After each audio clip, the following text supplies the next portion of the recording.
नमस्कार दोस्तों, आज के पॉडकास्ट में हम रेनेसां पर बात करेंगे। दोस्तों, रेनेसां जिसे हिंदी में पुनर्जागरण कहा जाता है, यूरोप के इतिहास में अंधकार से निकलकर प्रकाश में जाने की एक युगांतकारी घटना है।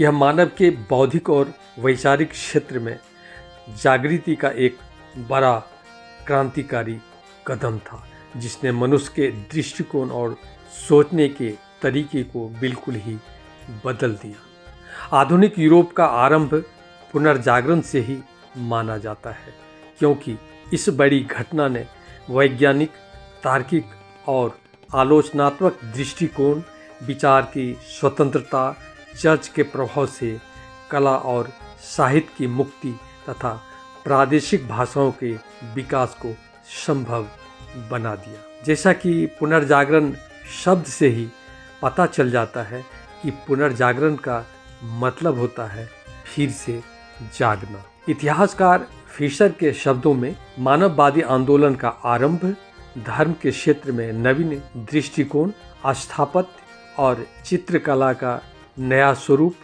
व्यक्तिवादी सिद्धांतों का विकास, वैज्ञानिक दृष्टिकोण इत्यादि विशेषताओं को सामूहिक रूप से पुनर्जागरण कहते हैं। यूरोप के मध्यकाल को बहुत हद तक डार्क एज यानी अंधकार का युग कहा जाता है। अंधकार का यह युग रोमन साम्राज्य के पतन से प्रारंभ होकर 15वीं शताब्दी के उत्तरार्ध तक रहा। इस समय अवधि में संपूर्ण यूरोप घोर अंधेरे के दौर से गुजरता रहा। इस युग में प्राचीन यूनानी और रोमन सभ्यता लुप्त सी हो गई थी।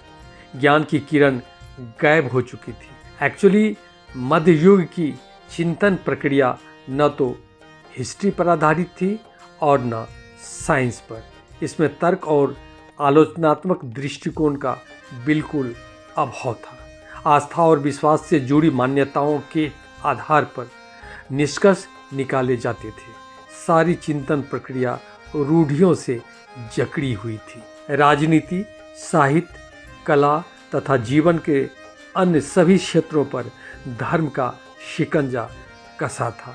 संगठित चर्च धर्म के विषय में जो मान्यताएं निर्धारित करता था, वही संपूर्ण ज्ञान का आधार मानी जाती थी। पुनर्जागरण के प्रकाश ने इन सभी रूढ़ और अतार्किक विचारों से मानव को मुक्त किया। उसके अंदर चेतना का संचार हुआ। लोगों ने चर्च और पोपशाही को अस्वीकार कर स्वतंत्र सोच को अपनाया और उसे विकसित भी किया। पुनर्जागरण काल को संक्रमण काल भी कहा जाता है। यह काल पुरातन की प्रेरणा पर नए युग के निर्माण की प्रक्रिया था। पुनर्जागरण अकस्मात न होकर कई घटनाओं के एकजुट हो जाने से हुआ। इसमें कई कारण थे। पहला कारण था प्रिंटिंग प्रेस का आविष्कार। वास्तव में प्रिंटिंग प्रेस ने बौद्धिक विकास के मार्ग को खोल दिया और उसे प्रशस्त भी किया। अब बड़ी संख्या में सस्ती किताबें छपने लगी और बिकने लगी। आम लोगों का एक्सेस भी किताबों तक हुआ। ज्ञान पर विशिष्ट लोगों का एकाधिकार समाप्त हो गया। किताबों द्वारा ज्ञान के प्रसार से अंधविश्वास पर चोट पड़ने लगी और रूढ़ियाँ कमजोर होने लगी। लोगों का आत्मविश्वास जागा, उन्हें अपने अधिकार का ज्ञान प्राप्त हुआ। जैसे जैसे वैज्ञानिक विकास और ज्ञान में वृद्धि हुई, यूरोपीय समाज अंधविश्वास के रास्ते को छोड़कर तर्क के रास्ते पर चलने लगा।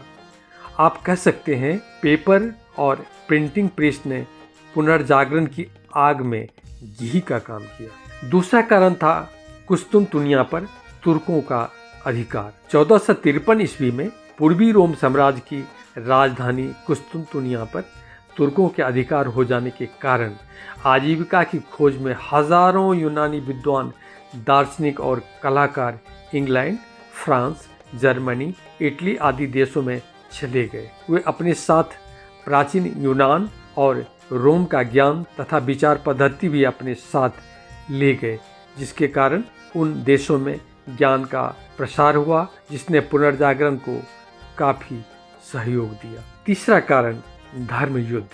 तीर्थस्थल यरूशलेम को लेकर 11वीं शताब्दी के अंतिम दशक से लेकर 13वीं शताब्दी के अंत तक ईसाइयों और मुसलमानों के बीच धर्म युद्ध हुआ, जिसे क्रूसेड कहा जाता है। धर्म युद्ध के कारण यूरोपीय लोगों का पूरब के लोगों के साथ संपर्क हुआ।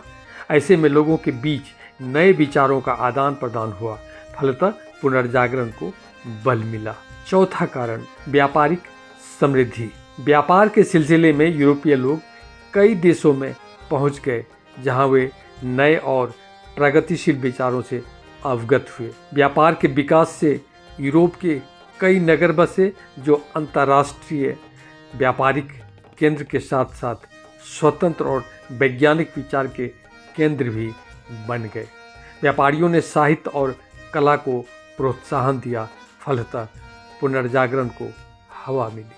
पांचवा कारण, मंगोल साम्राज्य का उदय। मंगोल सम्राट कुबलाई खान का दरबार विद्वानों, धर्म प्रचारकों और विचारकों का केंद्र बन गया था, जिसके चलते पूरब और पश्चिम का वास्तविक संपर्क स्थापित हुआ।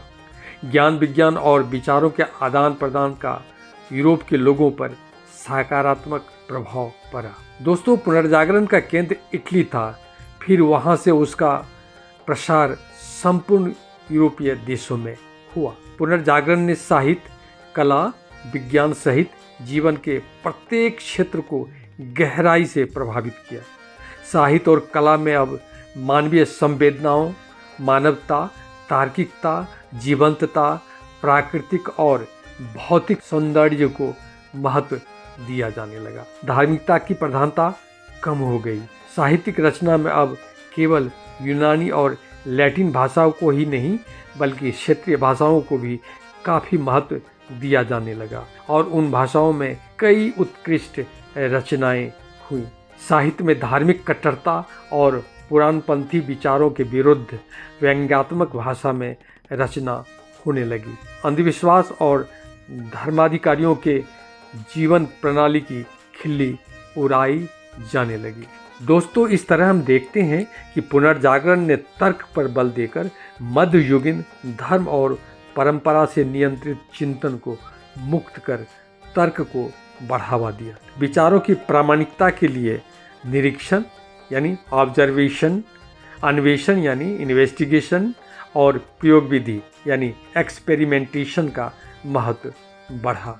मानव जीवन में रुचि लेना, मानवीय समस्याओं का अध्ययन करना, मानव का आदर करना, मानवता के महत्व को स्वीकार करना तथा उसके जीवन को सुधारने, समृद्ध और उन्नत बनाने के चिंतन की शुरुआत हो गई और भौतिकवादी और बुद्धिवादी दृष्टिकोण का विकास हुआ। अभिव्यक्ति को प्रतिष्ठा मिली। दोस्तों, इस बात से इनकार नहीं किया जा सकता कि पुनर्जागरण कालीन सभी प्रवृत्तियां बिल्कुल नई नहीं थी, बल्कि पुनर्जागरण अतीत की विशिष्ट प्रतिध्वनि तथा भविष्य की अग्रदूत थी। इतना तो सच है कि पुनर्जागरण आने वाले बेहतरीन समय का मजबूत आधार बन गया। चित्रकला और मूर्तिकला में लियोनार्डो दा विंची, माइकल एलेंजो और राफेल जैसे दिग्गजों का आविर्भाव हुआ, जिन्होंने अपनी कलात्मक कृति से अमृत प्राप्त कर लिया। लास्ट सफर, मोनालिसा, लास्ट जजमेंट जैसी कृति पुनर्जागरण की ही देन है। इनमें मध्यकालीन धार्मिक भावना, दर्शन, कला और शिक्षा का विरोध किया गया। पुनर्जागरण काल में संगीत के क्षेत्र में भी काफ़ी उन्नति हुई। इस काल में विज्ञान के क्षेत्र में भी अभूतपूर्व प्रगति हुई। नए नए आविष्कार की शुरुआत हुई। विज्ञान की तरक्की से जीवन की खुशहाली बढ़ने लगी। राजनीति के क्षेत्र में पुनर्जागरण का जबरदस्त असर हुआ। बाइबिल के उदाहरण देकर यह सिद्ध करने का प्रयास किया गया कि पोप को कभी राजनीतिक अधिकार नहीं दिया गया है। राजा के चुनाव में पोप का अधिकार अनुचित है। मैकियावेली ने धर्म निरपेक्षता की बात कही। राजनीति को धर्म से अलग करने का विचार पैदा हुआ। राष्ट्रीय राज्यों की स्थापना होने लगी, जिसमें राष्ट्र को महत्व मिलने लगा। पॉडकास्ट पसंद आया हो तो मेरे चैनल को सब्सक्राइब कर लीजिए। Thank you.